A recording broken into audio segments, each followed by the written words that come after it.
റസൂലിന് ഏറ്റവും ഇഷ്ടമുള്ള ഭക്ഷണം മധുരമുള്ള ഭക്ഷണങ്ങളായിരുന്നു. കേട്ടിട്ടുണ്ട്, പായസമൊക്കെ വലിയ ഇഷ്ടമായിരുന്നു.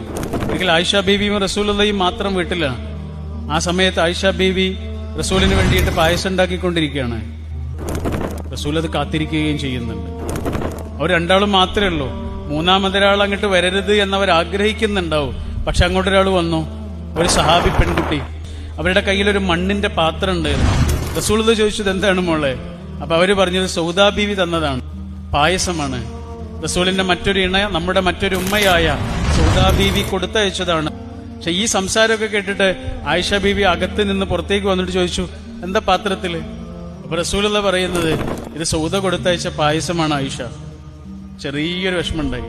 കാണട്ടെ എന്ന് ചോദിച്ചിട്ട് പിടിച്ചു വാങ്ങുന്നതിന്റെ ഊക്കില് ആ പാത്രം താഴെ വീണ് പൊട്ടിച്ചെതറിപ്പോയി.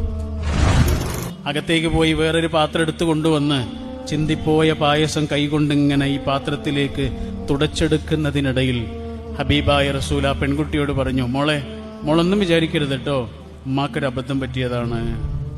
ആയിഷ ബീവിയുടെ കണ്ണ് നിറഞ്ഞിട്ടുണ്ടാവും. ഇതാണ് സ്നേഹം.